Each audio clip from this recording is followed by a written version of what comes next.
As I said, I got back last week from Colorado on Sunday, and I came out here on Wednesday, so I wasn't going to trade, but of course I did. So I thought I would, show you a couple of, okay setups that occurred last week. Okay, this is Tuesday, all right, of this week in the bonds. All right, I've got my daily high pivot and my weekly high pivot are the same. Okay, as I said before, when you can start off with two pivots that are the same, you've got a really good base. Okay, if I can just find one other thing, then I'm away. All right, I'm going to take this trade. I've got the cardinal corner there, and I've also got the trend line, and I've got the 50% retracement all in the same area. All right, so I'm taking this trade. I don't care if I'm not going to be around in a couple days or not. All right, so we sell up here, with 13. I think I got filled 12, 13, 14. It actually went to 1920.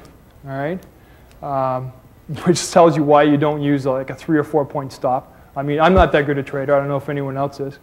I would give it like maybe 114-ish or so if I'm getting filled there, like a 500-point stop, or $500 stop, somewhere in there. Anyway, about a half an hour after we had the trade on, it just collapsed. Closed below 113, and the next morning it was 112. Right? So that's the kind of thing I'm looking for. Right? Well, I exited on the airplane exit. I had to get on the airplane, so I took it off. But no, generally, as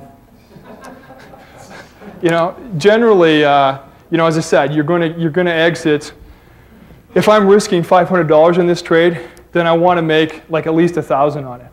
Okay, so I'm looking to make a point. All right, so by this trade went on. Oh God, I can't remember, around noonish, I believe, and by like a noonish New York time, and by 20 minutes after the market was open the next day, it was 112, so it'd gone down 1.5 points. So, and the other way you exit is, okay, if I'm in a trade and I'm doing all these calculations every day, and I see some support down here, potential support, you think I'm going to leave it on through that? No way. I'm going to take it off when I see that potential support coming in using these same techniques. And of course, I'm going to probably require a little bit less evidence to take profits than I would if I wanted to get into the trade. Okay? You have on there your cardinal corner 113.13, and your chart that you have here, I don't see any 113. Okay, that's an interesting point because we're talking about bonds here. Okay, what I do on bonds, for instance, if that was 13.30 seconds, that would be 113.5. Okay, so I would look for the cardinal corner to be 11350. Okay, so here that's probably, yeah, or 11341 or something. Yeah. Okay. So yeah, because bonds I convert the decimal places to numbers, but it also raises a good point that I do go out to 5 numbers on the bonds or 4 numbers on the currencies. Okay, so I take the whole thing. How close do you get your confluence? Like how 11, 30 seconds, 12 seconds, 30 seconds, 16? Yeah. That's a really good point. The question is, how much of a spread between our indicators here can we allow before we say, well, these things are kind of all over the board and they're not really a confluence? And that's an excellent question. The answer is, I think, generally in bonds, 4 to 6 ticks, somewhere in there. In currencies, probably less than 10 or around 10.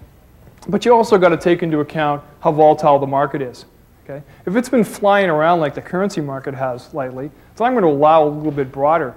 And for me personally, and I'm just speaking for me personally and not so much what we talked to today, I would say if we're going to just take back home with you what I talked to today, I would use those sort of parameters. Don't try to keep it tighter. You might do less trades, but you're going to have higher probability trades. For me, when I'm doing my own trading, as I said, I have the ability to look at other things. And if I have a view already, if I really think this is a wave 3 impulse, I'm going to look for that support, and it can be a little bit looser for me. All right? And actually, that leads us into the last one. This was also a trade I did this week. Also, on that last bond trade, your stop was a lot more than $500.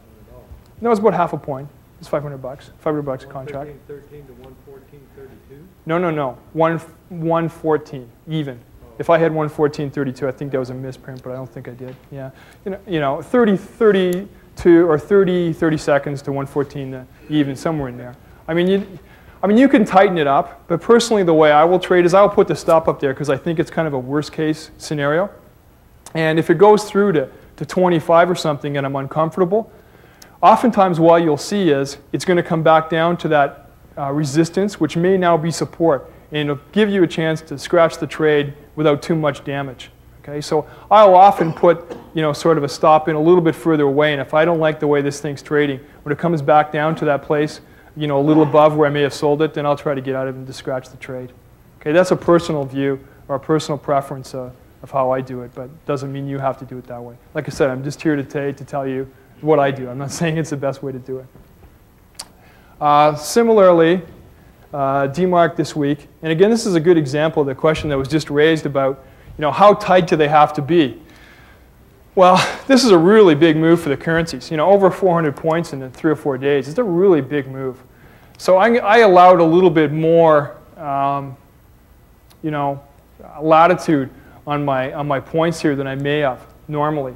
Okay, and that's just my personal preference. In fact, I would say that generally, most people probably want to take a miss on this trade. Those numbers are a little bit far apart. I've got numbers going from 62 to 80, which is kind of far apart. Okay, the only reason I took the trade is because I really thought that the Elliott structure was what I was looking for. Okay, right. So you have to, as I said when I started out, I'm sorry. This has some empirical elements, but it's sort of like when your grandmother makes tomato or spaghetti sauce. Sure, you have to have tomatoes. Okay, I have to have some pivot points. I have to have some Fibonacci's. But if I don't have oregano, then I'll use garlic. And it's sort of I'll take some of this, some of that, some of that. So there's some empirical evidence going on here, but it's still in the end it's up to me. All right, so it's not a system, and I don't want to project that it's a mechanical system because it isn't. Okay, I'm sorry. Go ahead. You said something about a structure. What kind of structure was there? The Elliott structure, the Elliott wave structure. Oh. Yeah. The question was what was the structure I had referred to before, and the structure of that was the Elliott structure. Are you still in that trade? No, the plane exit. I just took the plane exit. Yeah, yeah.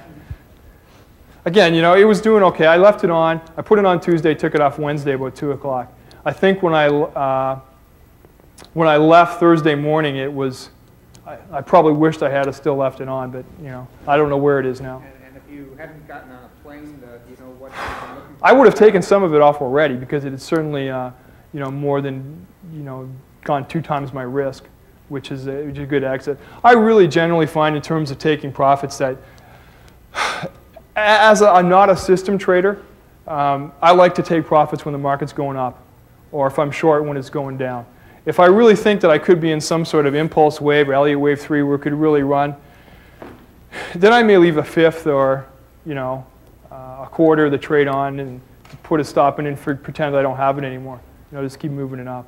But generally, I like to take profits and when it's going my way. Yep. How do you feel about adding to positions that are going in favor? In my favor? Yeah. The question was, how do I feel about adding to positions that are going in my favor? I think the answer is generally I don't do it. That doesn't mean it's the wrong thing to do. As I said, it's just what I do.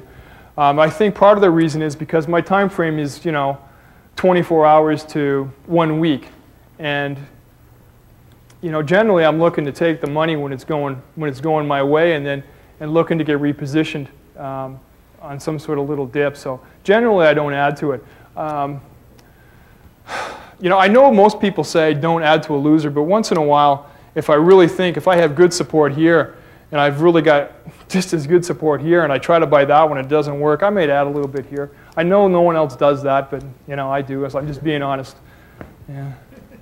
Yeah. Can you talk to your money management rules? Well, I think I already have. What I said, I like to set up these, what I'd say, high probability trades. So, again, in the marks, I maybe use 30 ticks as a stop. In the bonds, maybe half a point at the most. $400 to $500. And if it starts going my way, and if I get at least my risk out of it, then I may take a little off. And if it goes 2 or 3 times my risk, then I'll probably have most of it off, unless I think, for some reason, this is really, really going. So You know, I can't say that I have any rules like I'm not going to use more than 1% of my equity. That isn't how I trade. But as I said, I'm just being you know, frank with you. That may be a better way to trade, but I'm only telling you what I do. Maybe I don't know enough about that to implement it. It sounds like a great idea, but you know, I tend to think if I have a really good trade, then I'm going to take, you know, more contracts. All right, that's the way I trade. I know if you're a system trader, you trade supposedly, I guess, the same amount of contracts all the time. Right? I've found that if I'm really sure, then I better back the truck up because this is probably the 2 or 3 trades a year that it's really going to make you.